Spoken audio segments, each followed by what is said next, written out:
Welcome students. Trigonometry for 10th class chapter 8.2 question number 3. If 10 brackets a plus b equals to under root 3 and 10 brackets a minus b equals to 1 upon under root 3 where 0 degree less than a plus b less than equals to 90 degree and a greater than b, find a and b. a और b की value हमें निकालनी है, angle A और angle B की value हमें निकालनी है जब कुछ कंडीशंस हमें दी हुई है और स्टेटमेंट्स हमें गिवन है। तो सबसे पहले हम ये देखें कि रूट 3 जो है और अंडर रूट 3 जो है 1 अपॉन अंडर रूट 3 इनको ध्यान में रखना है और ये जो कंडीशंस दी गई है इसे हम सेटिस्फाइड भी करें जब ए और बी की वैल्यू को निकाला जाए। तो सबसे पहले a प्लस बी की वैल्यू दी हुई है उसे हम यहाँ पर नोट करते हैं। So tan 60 degree equal to under root 3, ये जानना जरूरी है क्योंकि यहाँ पर इसका यूज होगा। हमें पहला कंडीशन दिया गया है tan a plus b equal to under root 3, ये गिवन है। अब यहाँ पर हम देख रहे हैं कि अंडर रूट 3 जो है वो किसकी वैल्यू है, tan 60 की वैल्यू है।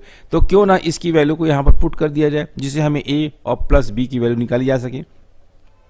तो यहाँ पर हमने अंडर रूट की 3 की वैल्यू को tan 60 लिख दिया। इससे फायदा यह होगा कि a प्लस बी जो है वो 60 के इक्वल हो जाएगा क्योंकि tan जो है आपस में tan और tan कैंसिल्स हो जाएंगे जिसमें हमें एंगल्स जो है वो LHS के एंगल RHS के एंगल इक्वल हो जाएंगे। तो यहाँ पर हम we can write a plus b equal to 60 degree, क्योंकि tan जब तक हटेगा नहीं तब तक a और b की वैल्यू हम निकाल नहीं पाएंगे। दिस इज द रीजन कि हमें रूट 3 को tan 60 में कन्वर्ट करना पड़ा है। So a plus b equal to 60 हो गया। अब ये फर्स्ट इक्वेशन हमारा निकल गया। अब सेकंड हमारे पास जो दिया गया है tan a minus b equal to 1 upon under root 3। अब हमें ये जानना है कि 1 अपॉन अंडर रूट 3 जो है वो किसकी वैल्यू है, वो tan 30 की वैल्यू है। तो यहाँ पर हम tan 30 की वैल्यू को पुट कर दें। अगर हम tan 30 की वैल्यू पुट कर देते हैं तो a माइनस बी जो है वो 30 डिग्री के बराबर हो जाएगा और ये इक्वेशन नंबर 2 हो जाएगा। अब इक्वेशन नंबर 1 को और इक्वेशन नंबर 2 को दोनों को देखा जाए और दोनों को आपस में हम प्लस कर दें। Now add the equations number 1 and 2, we get, हमें क्या मिलता है, LHS की तरफ a प्लस बी और a माइनस बी है ये प्लस हो जाएंगे और राइट हैंड साइड में 60 और 30 है ये प्लस हो जाएंगे। यहाँ पर b जो है वो नेगेटिव में है तो b पॉजिटिव और b नेगेटिव दोनों कैंसिल होते हैं और 2a इक्वल्स टू 90 होते हैं क्योंकि a और a जो है 2a बनेगा। तो 2a equals to 90 where therefore a equals to 90 upon 2 और हम इसे कैंसिल कर दें तो ये 45 आता है जिससे हमारा a की वैल्यू जो है वो 45 निकल आती है। राइट, अब a की 45 निकलने के बाद हम इस a की वैल्यू को अगर इक्वेशन नंबर 1 में या इक्वेशन नंबर 2 में कहीं भी सब्स्टिट्यूट कर दें तो हमें b की वैल्यू प्राप्त हो सकती है। तो now substitute the value of a in equation number 1, किस लिए, to find the value of b की वैल्यू को प्राप्त करने के लिए।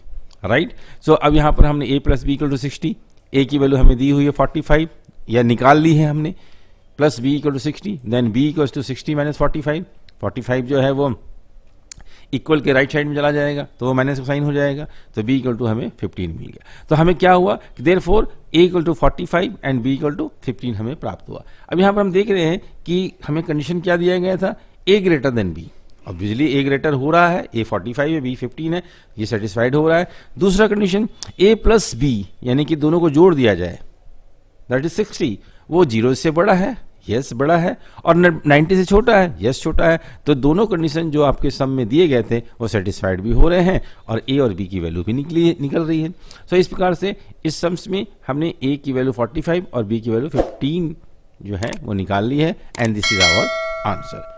इसे पॉज करके इसका आंसर्स आप जो है अपनी फेयर कॉपी पे नोट करेंगे, क्लियरली नोट करेंगे और समझेंगे कि ये सम कैसे बनाया गया। So thank you.